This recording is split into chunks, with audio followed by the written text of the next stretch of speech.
Assalamualaikum warahmatullahi wabarakatuh. Dari lantai dasar Central Business Jakarta Islamic Center, Radio GIC Suara Peradaban Islam Jakarta. Apa kabar mitra GIC? Semoga sehat selalu dan selamat menjalankan ibadah puasa 1442 Hijriah. Senang sekali saya Hani Fitria bisa hadir kembali di sini. Hari ini hari Rabu tanggal 21 April 2021 dalam program Ramadan Jakarta Islamic Center, Hukum Waris dan Realisasinya di Masyarakat, yang akan tayang selama bulan Ramadan setiap hari Rabu jam 9 pagi. Mitra GIC kami persilahkan untuk segera bergabung di Facebook Radio GIC, atau di YouTube GIC TV, atau di Instagram @GIC. Dan telah hadir bersama saya narasumber Ustadz Ade Kurnia LC. Beliau adalah lulusan Universitas Al-Azhar Kairo. Beliau juga sebagai salah satu Imam Masjid Raya Jakarta Islamic Center. Beliau juga selaku konsultan dan praktisi hukum waris dan juga direktur Basmalah Center. Apa kabar Ustaz? Assalamualaikum warahmatullahi wabarakatuh. Assalamualaikum warahmatullahi wabarakatuh. Sehat Ustaz? Alhamdulillah. Alhamdulillah. Sudah yang episode kedua hari ini Ustaz. Kedua. Hari ini kita akan membahas topik tentang beberapa kekeliruan dalam pembagian waris. Ya. Memang di masyarakat itu banyak fenomena pemahaman bahwa waris itu bagiannya harus begini-begini. Jadi mereka seperti ijtihad sendiri. Padahal dalam Al-Quran sudah ada aturan mainnya. Bagaimana Ustadz? Kira-kira dalam hal misalnya bolehkah ahli waris membagi waris sesuai kesepakatan, misalkan sama-sama sepakat segini gitu. Kira-kira bagaimana tuh Ustadz? Ya, saya sapa dulu ya. Silakan. Bismillahirrahmanirrahim. Assalamualaikum warahmatullahi wabarakatuh. Waalaikumsalam. Pemirsa GIC TV dan seluruh kaum muslimin yang berbahagia. Alhamdulillah kita dalam kesempatan yang berbahagia ini Allah pertemukan kembali dalam majelis yang insya Allah kita akan bersama melanjutkan pembahasan kita tentang pembagian waris. Nah, sebenarnya pertanyaan Bahani ini berkaitan sekali dengan yang kita bahas di awal kemarin, bahwa masalah waris ini itu sudah ditentukan oleh syariat dan bahkan disebutkan sebagai hudud, ya. Hudud itu artinya batasan-batasan Allah, ya, yang status hukumnya itu sama sebenarnya dengan perintah-perintah lain. Jadi kalau kita selama ini semangat untuk menerapkan hukum-hukum yang berkaitan dengan ibadah mahdhah seperti sholat, puasa, maka mestinya berkaitan dengan waris pun kita sesemangat itu gitu. Iya, betul. Ya. Nah, kalau pertanyaannya bagaimana kalau kita bagi waris sesuai dengan kesepakatan, boleh atau tidak? Ya. Maka boleh kalau kesepakatannya itu sesuai dengan hukum syariat. Oh iya, betul gitu. itu. Sejalan kalau itu ya. Misal, ya. Beberapa kasus itu datang ke kami diundang ke satu keluarga. Lalu mereka sampaikan, Ustadz, bapak saya baru saja meninggal dunia. Sekarang kami kumpulkan keluarga, lalu kemudian kami sepakat ingin membagi waris ini sesuai dengan ketentuan syariat. Tolong Ustadz jelaskan bagiannya berapa, pembagiannya seperti apa, kami akan patuh sami'na wa ata'na. Kalau kesepakatannya seperti ini sangat boleh. Iya, boleh itu ya. Itu boleh. Jelas itu rujukannya. Yang tidak boleh adalah kemudian ada satu keluarga atau orang yang kemudian bersepakat membagi waris, tetapi kesepakatannya itu bertentangan dengan ketentuan syariat. Nah, ini yang tidak boleh. Ya. Sama seperti halnya kemudian orang bersepakat untuk melakukan hal-hal ibadah lain yang tidak sesuai dengan syariat. Ya, karena dalam urusan ibadah ini kan konteksnya sudah pakem apa yang Allah syariatkan. Begitu, Bahani. Jadi boleh sepakat kalau kesepakatannya sesuai dengan syariat. syariat. Kalau tidak sesuai dengan syariat, maka tidak boleh. Ya, pasti itu udah jelas ya Ustadz ya. Kadang-kadang ada egosentris masing-masing kan, keluarga itu pengennya seperti apa gitu. Tapi mungkin kalau misalnya seperti ini kejadian Ustadz, bagaimana jika ahli waris itu saling ridho satu sama lain, misalnya udah nggak apa-apa deh, jadi join-joinan gitu, saling ridho, gimana tuh Ustadz? Ini menarik ya. Keridhoan dalam sebuah maksiat itu tidak lantas menjadikan maksiat itu menjadi halal. Tajam tuh ya, keriduan dalam maksiat. Ya. Itu maksiat ya? Iya, ini kan melanggar perintah Allah. Iya, oke. Ya, misal, ya, ada 2 orang laki perempuan yang dia belum halal, lalu kemudian mereka berzina. Oke. Ya, kira-kira mereka saling ridho tidak? Saling ridho pada saat itu. Ya, kalau mereka tidak ridho, tidak akan terjadi perzinahan. Iya, betul. Ya, toh? Oke. Tapi apakah kemudian mereka saling ridho kemudian menjadikan perzinahan itu menjadi halal? Ya. Kan kami sama-sama ridho, Pak. Saya suka dia suka saya. Ya kan? Iya. Ya. Atau misalkan begini. Ya. Maksudnya kan 2 rakaat. Iya. Ya. Lalu kemudian sekarang karena lagi wabah, kita pengen segera diangkat, ya. Tiba-tiba saya sebagai imam ngajak jamaah, yuk. Biar doa kita dikabulkan, ya. Pagi ini kita tambah yuk sholat subuhnya.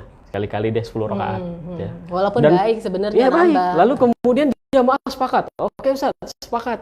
Ya. Oke. Apakah ini kemudian menjadikan hal tersebut dibolehkan?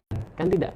Iya, karena Ya. nggak ada hadnya. Karena sudah ada batasannya. Ya, maka tadi keluarnya kesepakatan atau keridhaan dalam sebuah maksiat itu tidak bisa menjadikan maksiat tersebut berubah statusnya menjadi halal. Iya. Maka pembagian waris ini itu kan sudah ditentukan. Ya. Kalau kemudian mereka membagi dengan cara mereka dengan alasan kami sudah saling ridho kok, tidak bisa. Ya. Kecuali tadi keridhaan itu, ya, sama-sama ridho dibagi atau mendapatkan bagian sesuai yang Allah tentukan. Ya, pasti rujukan lagi ke sana ya, Ya. Ustaz ya. Dibagi dulu sesuai syariat, ya sudah berapapun saya dapat. Ya. Ya, misalkan nanti ada perbedaan, kalau laki-laki lebih besar dari perempuan, lalu kemudian sudah kami saling ridho, kami terima bagian saya sebagai perempuan, kakak juga sebagai laki-laki menerima, kami ridho, nah itu boleh. Oke. Tapi kalau keridhoannya itu bertentangan dengan syariat, sekali lagi saya tegaskan, keridhoan terhadap satu maksiat tidak menjadikan status maksiat itu menjadi halal atau boleh. Oke. Jadi ridho yang telah ditetapkan oleh Allah itu yang perlu ditekankan ya Ustadz ya. Dan begini Ustadz, kalau misalnya ada ahli waris yang sama-sama mendapat kewarisan, tapi ada salah satu ahli waris yang kurang mampu, bolehkah salah seorang yang lebih mampu itu memberikan bagian warisnya? Ya ini menarik. Jadi biasanya proses saling ridho tadi itu suka terjadi dalam kasus ketika ada unsur-unsur emosional yang lain. Ya. Misal kakak pertama, anak pertama, Ya. ini laki-laki.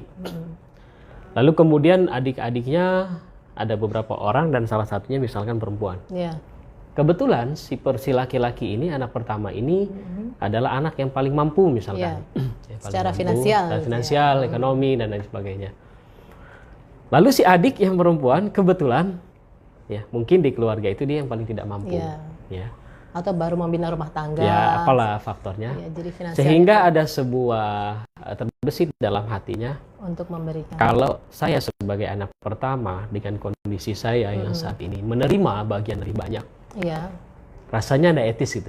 Ya. Sementara adik saya yang perempuan, dia sudah tidak mampu, Iya. dapatnya sedikit pula. Iya, betul. Gitu. Nah, maka apakah boleh kemudian saya sebagai anak pertama ini memberikan bagian saya kepada si Adik tadi. Boleh dengan catatan begini Mbak Hani. Bagikan dulu waris itu sesuai syariat. Oke, tetap haknya dipakai Ya, gitu. dipakai. Jadi dalam kasus saya dengan adik perempuan, otomatis saya sebagai laki-laki mendapatkan 2 kali lipat dari perempuan. Nah, setelah itu dibagikan, selesai pembagian waris. Lalu kemudian saya memberikan bagian yang saya dapat Iya. kepada adik saya yang perempuan. Ini boleh, jadi ini bukan waris. Lebih hibah ya? Ini hibah. Nanti kita bahas di episode ketiga ya, Ya, perbedaan betul. antara waris dan hibah. Dan itu boleh diserahkan semuanya misalnya. Boleh, diberikan. dan Ya. itu akad di luar harta waris. Oke, karena Kalau sudah selesai. sudah selesai, pembagian warisnya sudah selesai. Ya. Lalu kemudian saya ya mendapatkan bagian saya dan itu menjadi harta pribadi saya. Setelah itu saya berikan bagian saya kepada adik saya. Dan itu bukan waris. Ya. Itu namanya hibah. Hibah. Saya memberikan bagian yang saya dapatkan kepada adik saya Atas dasar sayang. atas dasar saya, dan nominalnya tidak mesti sesuai dengan yang saya dapat. Iya, terserah. Bisa jadi setengahnya, bisa jadi seluruhnya, atau mungkin saya lebihkan. Iya. Oh, Jadi sisanya dari harta saya gitu loh. iya. Nah, yang tidak boleh itu kalau dari awal ini sudah nggak mau ambil pusing. Iya. Udahlah, ya, nggak usah pusing-pusing mikirin hukum syariat. Udah ambil aja itu semua. Gitu. Nah, ini tidak boleh. Artinya ini masalah keimanan, ya. Di mana kemudian kita memposisikan aturan Allah, gitu kan, dengan hanya, mohon maaf, bisa dibilang kan karena kesombongan kita. Iya, betul. Gitu. Nah, jadi kalau ditanya boleh atau tidak boleh, tetapi dengan alur tadi. Lakukan dulu pembagian sesuai waris, ya. lalu kemudian setiap yang mendapatkan boleh memberikan bagiannya kepada orang lain, dan itu bukan waris, itu adalah hibah. Begitu. Ya. Iya, berarti boleh diberikan. Nah, misalnya nih, masih nyambung yang tadi Ustadz. Ketika si kakak itu memberikan bagiannya dalam bentuk hibah, tapi sebelum pembagian waris, dia menjanjikan, kira-kira boleh nggak tuh Ustadz? Nanti saya kasih deh, tenang aja, yang penting bagi waris dulu. Iya, boleh. Jadi ya, dia kan menjanjikan akan memberikan sesuatu kepada si adik. Oke. Gitu. Tapi tetap proses pembagian warisnya harus disesuaikan dengan syariat, lalu masing-masing tuh tahu. Iya. Ya. Jatah saya sekian loh menurut syariat, jatah kamu itu sekian sesuai syariat. Ya. Nah, lalu kemudian nanti kalau sudah selesai dibagi, tenang aja, kamu nggak usah berkecil hati. Saya akan kasih dari bagian saya. Untuk menggembirakan ya. Gitu. Nah, yang salah itu lagi-lagi tadi, kalau dia meniadakan atau menafikan, ya, melewati proses pembagian waris itu. Gitu. Jadi lewati dulu, baru hibah dilaksanakan. Baik Ustadz, kemudian ini yang paling banyak terjadi di masyarakat ketika seseorang meninggal dan membagikan warisnya. Ada harta warisan di situ, tapi tidak langsung membagikan. Kira-kira hukumnya bagaimana? Iya. Itu yang paling sering nih. Apa harus dibagikan langsung atau menunggu? Sedangkan masih ada pasangan selanjutnya, misalnya bapak yang meninggal, ibunya ada, gitu. Ini 90% masalah yang kami temukan di lapangan itu adalah berawal dari tidak dibagikannya harta waris ketika seorang meninggal. Ya. Nah, hal seperti ini nanti cepat atau lambat itu pasti akan menjadi masalah di kemudian hari. Ya. Jadi semacam bom waktu yang pasti akan meledak, ya, cepat atau lambat. Ya. Sampai detik ini, Mbak Hani, kemarin sore itu, 1 hari kemarin itu 2 kasus datang ke saya, dan semuanya itu punya latar belakang yang sama. Ya, dulu almarhum bapak dan ibunya ketika meninggal sekian tahun yang lalu itu punya harta dan tidak dibagikan.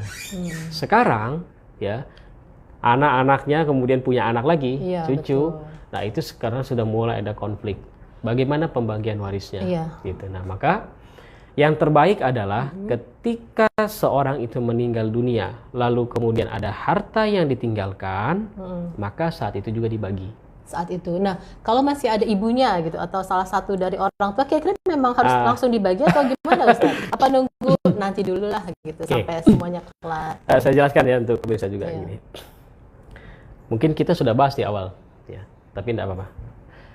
Hakikat daripada ilmu waris itu adalah memberikan hak milik kepada harta yang ditinggal mati oleh pemiliknya. Jadi misalkan sekarang saya punya handphone, ya. Handphone ini milik saya. Lalu kemudian saya meninggal dunia. Maka muncul pertanyaan, sekarang handphone ini milik siapa? Nah, ilmu waris ini, syariat waris ini datang untuk memberikan hak milik kepada si harta.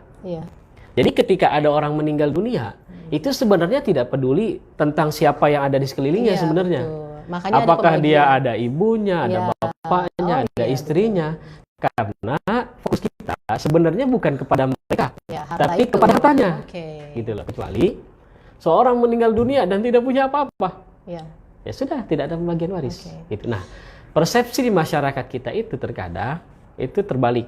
Ya, ketika ada harta waris, yang dipikirkan itu bukan sudut pandang hartanya, tapi sudut pandang kita yang menerima. Iya, betul.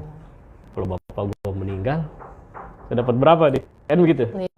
Nah, maka dalam kasus tadi Pak Hani misalkan, ya, ketika seorang laki-laki lah ya meninggal dunia, kebetulan punya istri.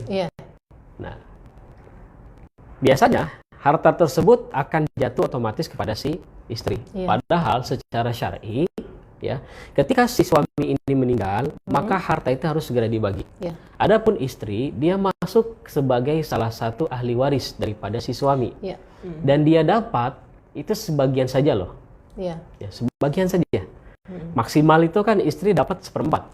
Kalau si laki-laki ini tidak punya anak. Iya, betul. Kalau laki-laki punya anak, maka si istri ini dapat 1/8.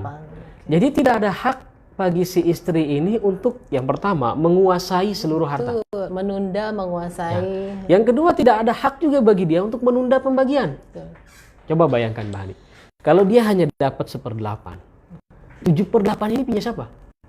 Ini kan punya orang lain toh. Iya, betul. Kalau almarhum ini dia punya anak, maka anak-anak tuh berhak dapat. Iya. Kalau si almarhum ini masih punya bapak dan ibu, misalkan dalam usia muda dia meninggal, bapak ibunya masih ada, bapak ibunya dapat loh.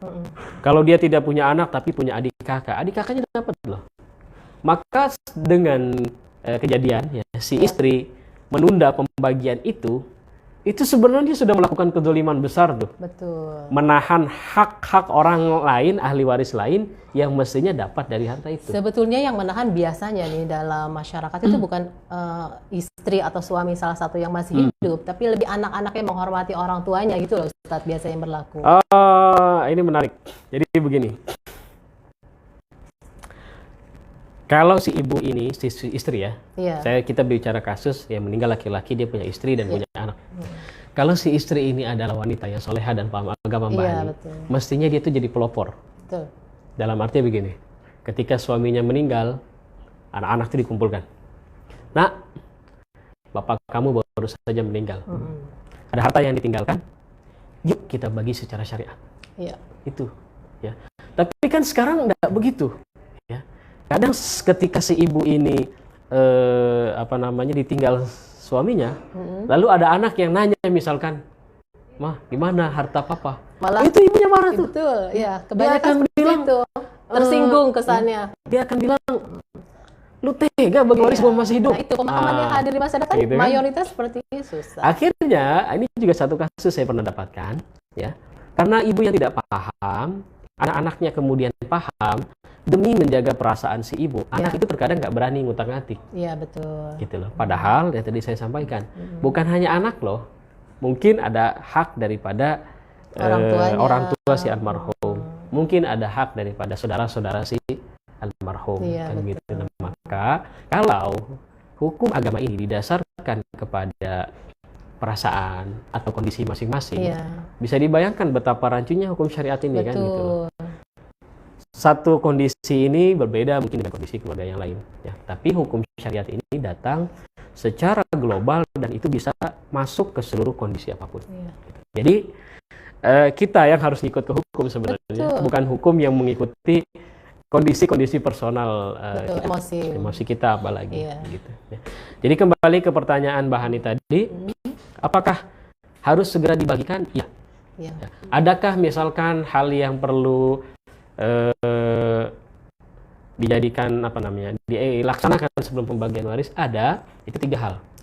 Yang pertama, biaya pengurusan jenazah.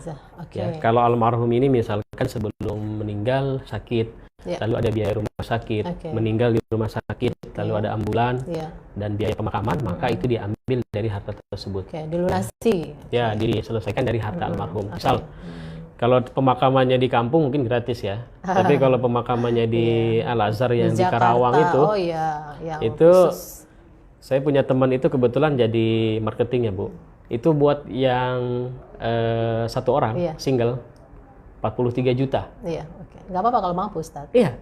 Artinya kalau kemudian dia dimakami di sana, maka 43 juta itu diambil dari hartanya. Nah, jadi sebelum dibagi waris ambil dulu untuk biaya itu. Itu yang pertama.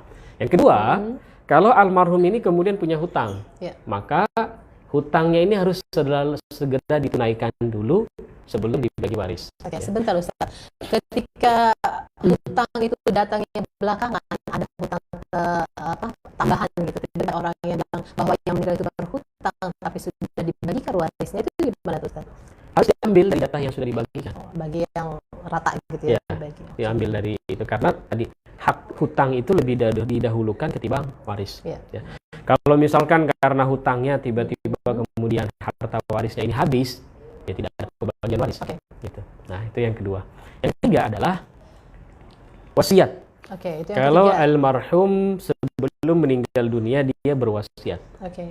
maka wasiat ini harus ditunaikan sebelum pembagian waris. Tapi nanti ada syarat-syarat khusus nih Yang mana nih? untuk Yang wasiat. wasiat. Artinya, Oke, kita bicara nanti Ustaz. ya, artinya wasiat yang harus dilakukan itu adalah wasiat yang tidak bertentangan dengan syariat. Oke. Ya. Kalau wasiatnya kemudian bertentangan dengan syariat, maka itu boleh untuk tidak dilakukan. Oke. Nah, apa saja syaratnya nanti kita bahas Nanti ya kita bahas, di episode ya. ketiga atau keempat ya, Keempat, perbedaan antara waris, hibah dan wasiat. Wasiat. Begitu. Jadi kembali ke pertanyaannya, ya, apakah harus segera dilakukan pembagian waris? Iya, kecuali tiga tadi, ya. Tajhiz jenazah, pengurusan jenazah, Ya, pembayaran hutang, hutang. lalu kemudian wasiat. Nah, Oke. kalau ini sudah ditunaikan, ada sisa harta yang ditinggalkan si mayit, maka saat itu juga harus segera dibagi. Segera dikit. Kalau tidak dibagi, maka yakinlah 100% cepat atau lambat ini akan menjadi bom waktu yang akan meledak di kemudian hari. Oke, memberikan efek negatif untuk Ya, keluarganya. waliyadzubillah. Jadi memang kesadaran untuk mengetahui tentang waris itu memang sangat wajib ya Ustadz, karena memang sangat melekat dengan kehidupan masyarakat, keluarga, semuanya. Baik itu yang berilmu maupun yang tidak berilmu, ternyata dalam pelaksanaan itu minim juga Ustadz ya. Iya, kadang yang menjadi sumber masalah dalam pembagian waris itu bukan yang nggak paham agama loh. Iya justru.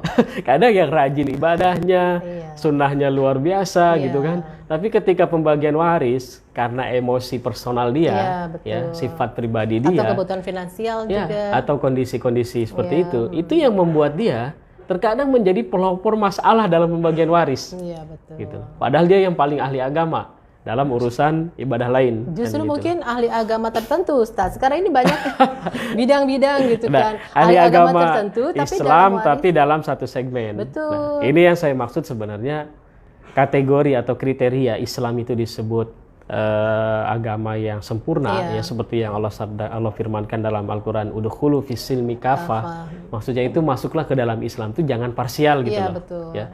Semua hukum, misalkan hukum pribadi, kemudian hukum yang berkaitan dengan keluarga, hukum yang berkaitan dengan masyarakat, Iya. inilah yang disebut dengan kafah.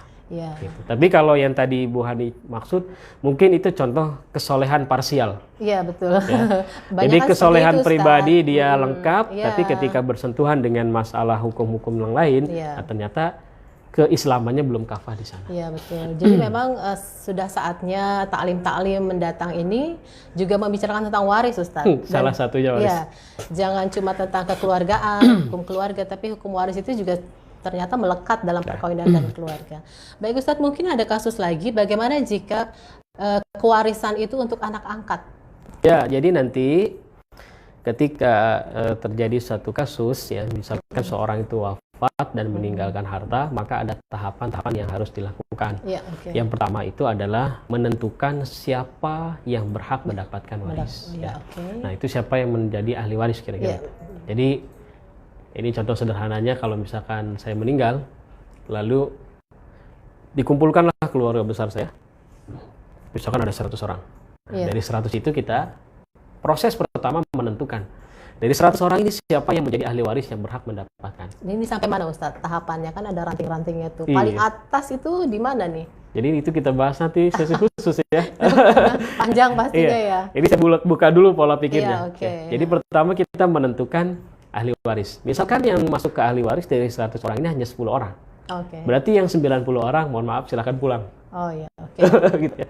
Nggak terlis lah. Nah, tulis. Nah, yang kedua setelah ditentukan 10 siapa yang mendapatkan, maka proses berikutnya adalah menentukan bagian dia berapa. Iya. Gitu lah. Bagiannya berapa? Misalkan ada yang dapat sepersekian gitu. Nah, itu juga pembahasan khusus tuh, Mbak. Nanti kita bahas lagi. Oke. Mudah-mudahan ada waktu. Nah, yang ketiga baru kemudian eksekusi penghitungannya. Saya lebih sering menyebutnya dengan ungkapan akuntansi waris. Iya, betul. Ya, karena tidak langsung dia dapat setengah langsung bawa pulang setengah, enggak begitu. Dilihat dulu dengan yang lain. Iya. Ya, kadang ada yang dapat setengah, ada yang dapat 2/3. Nah, ini kan nggak pas nih. Iya. Mestinya kalau yang 1/2/3 kan sisanya sepertiga, Iya. gitu. Nah, kenapa tiba-tiba dia dapat setengah? Maka ada penghitungan. Kita Ada sebut konversinya ya. akuntansi waris. Oke. Dan itu mudah insya Allah.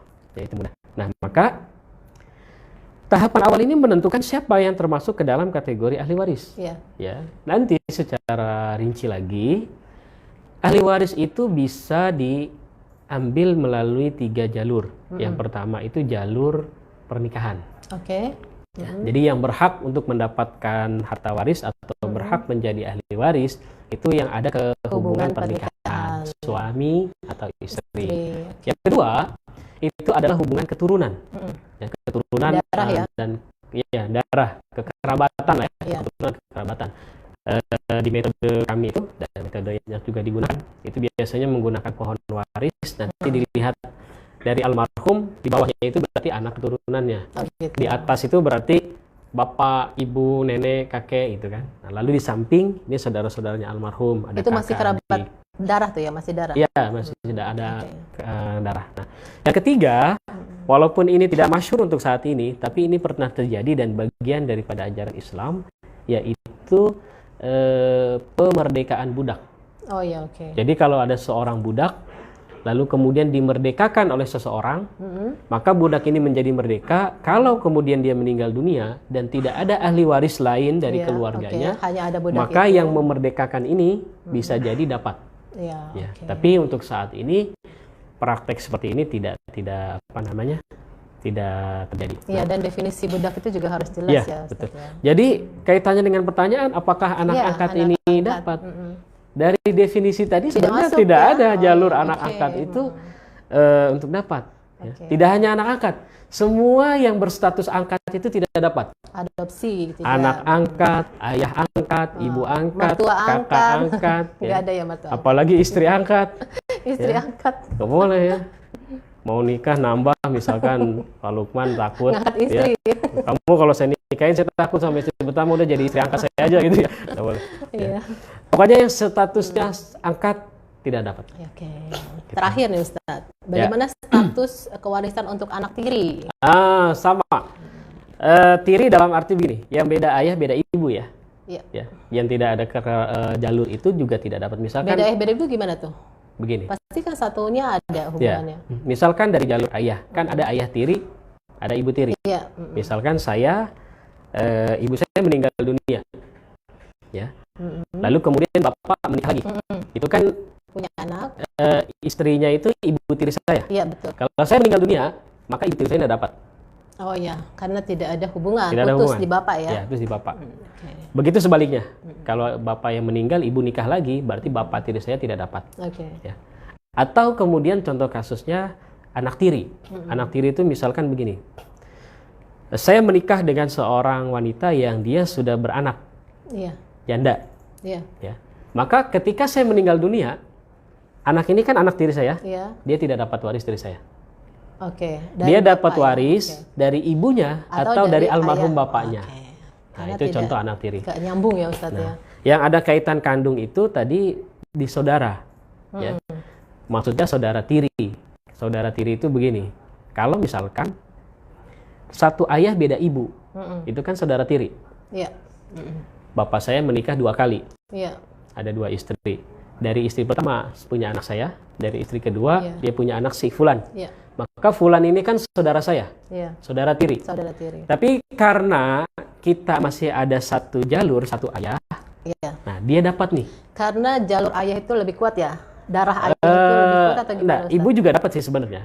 Artinya antara saya dengan si Fulan ini, itu kan statusnya tiri tuh. Iya. Tapi ada jalur pengikatnya. Pengikatnya di ayah. Kita satu ayah. Nah, jadi saudara tiri yang seperti ini dapat. Jadi bahasanya dia adalah saudara seayah. Atau satu ibu beda bapak. Berarti dia juga dapat saudara seibu. Ya. Selama darahnya masih nyambung, masih ada. bisa. Nah, saudara tiri yang tidak dapat itu adalah saudara tiri yang beda ayah, beda ibu. Nah, bagaimana tuh Ustadz? Bapak saya menikah pertama dengan istri pertama punya anak saya. Iya. Ibu meninggal menikah lagi dengan istri kedua yang kebetulan janda sudah punya anak dari suami sebelumnya. Maka anak ini si Fulan ini bagi saya itu kan saudara tiri. Iya. Tapi beda ayah dan beda ibu. Beda ibu, beda season lah. Ya kan? Nah, saudara tiri yang seperti ini itu tidak dapat. Oh iya. Gitu. Terputus ya. Terputus ya. Satu lagi saya tambahkan. Boleh. Ya. Selain angkat, tiri, yang ketiga semua yang berstatus mantan. Oh gitu. Itu tidak berhak mendapat. Mantan putus pernikahan. Iya, Ya, oke. mantan istri, mantan suami, ya, apalagi mantan pacar, mantan selingkuhan, Nah, ya, makanya aja. itu nggak dapat. Apalagi tuh Ustaz. Kalau misalnya setelah cerai tapi ada masa idah, itu masih dapat nggak tuh Ustaz? Ketika dia masih dicerai, tergantung cerainya ya. Kalau Cerai cerainya hidup. masih yang roji'i, berarti Iya. kan masih ditunggu. Oh iya, betul. Tapi kalau yang bain sudah terputus, ya berarti Sudah terputus. nggak ada harapan ya. Biasanya kasusnya terjadi si suami ini dulu tidak punya apa-apa, Iya. lalu dia sukses Itu ketika kasuistik, menikah dengan Ustaz. si A. Kasuistik itu Iya. finansial banget itu. Nanti kalau mereka bercerai, lalu ini meninggal, biasanya mantan istri datang nih. Oh gitu. Kenapa? Dulu dia sukses tuh gara-gara gua. Oh iya. ini Nagih seperti gitu ini. maksudnya. Ya. Mungkin itu nanti kita bahas mendalam Oke. lagi di sesi harta bersama. Betul. Sekarang, Iya, memang banyak sekali yang sedianya kita bahas Mitra GIC, cuma masalahnya adalah waktu juga yang memisahkan kita. Terima kasih banyak Ustadz atas Sama-sama, Mbak informasinya dan pencerahan lagi yang kesekian kalinya bahwa selayaknya kita sadar tentang hukum Islam secara kafah, tidak hanya satu parsial saja, tapi juga hukum waris ternyata sangat melekat dalam kehidupan kita. Dan terima kasih banyak atas kebersamaan Mitra GIC bersama kami. Dan jangan lupa untuk tetap merespon di Facebook Radio GIC, memberikan tanggapan atau memberikan pertanyaan-pertanyaan. Insya Allah jika Mitra GIC banyak mendapatkan masukan dari kami, insya Allah kami bisa tayang kembali di episode di luar 4 episode nanti. Jangan lupa untuk tetap menjalankan 5M dan selamat menunaikan ibadah puasa Ramadan 1442 Hijriah. Assalamualaikum warahmatullahi wabarakatuh.